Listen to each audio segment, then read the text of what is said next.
693. Good evening, I'm Brian Wilson. Sydney Swans player Elijah Taylor will be suspended for the rest of the 2020 season after breaking the AFL's return to play rules.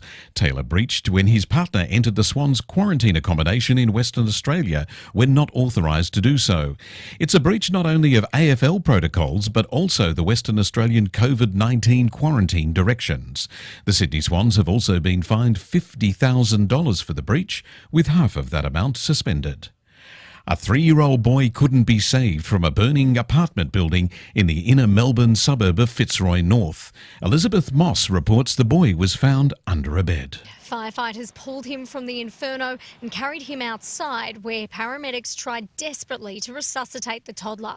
But he died shortly after arriving at hospital. The blaze broke out just after 12:30. Residents from the public housing block rushed out to the street as plumes of black smoke filled the sky.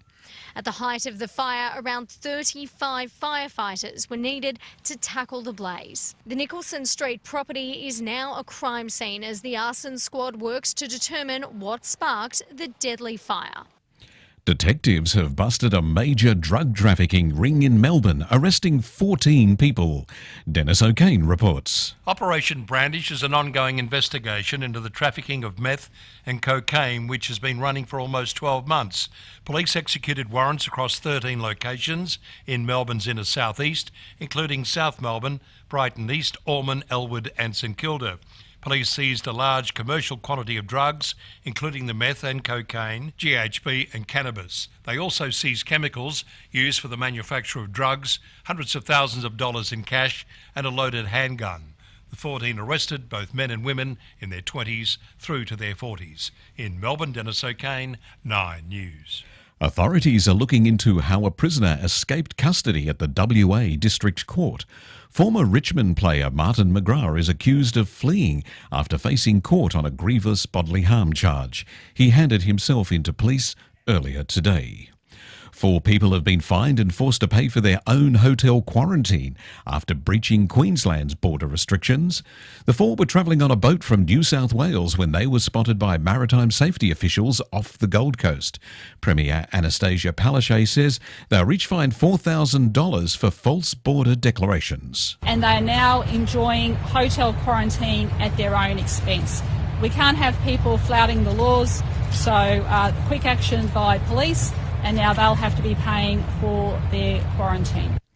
A man has punched a shark as it bit his wife on the New South Wales mid-north coast. 35-year-old Chantel Doyle was surfing at Shelley Beach in Port Macquarie when the animal latched onto her right calf and thigh. This young girl witnessed the attack and says the juvenile great white stayed around the beach afterwards. After the attack, the shark came along the beach and then it started jumping up with the surfboard in its mouth. She looked in pain a lot. Sport. Listen, watch and have your say at 3aw.com.au.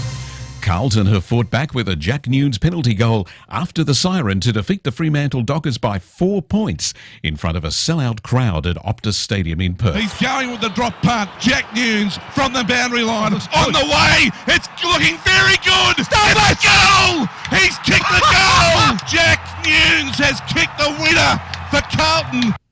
Carlton 5-10-40 over Fremantle 5-6-36. In other games, the Demons defeated Collingwood by 56 points, Brisbane a 1-point win over North Melbourne, and there was more disappointment for the Broncos, beaten by the Canberra Raiders 36-8 in their NRL match. In the A-League, Sydney FC went down to Western United 2-1, and Collingwood lost its Super Netball match against West Coast Fever by 1 point, 62-63. And in Super Rugby, the Melbourne Rebels were defeated by the Queensland's Reds 19-3. And that's the latest news and sport.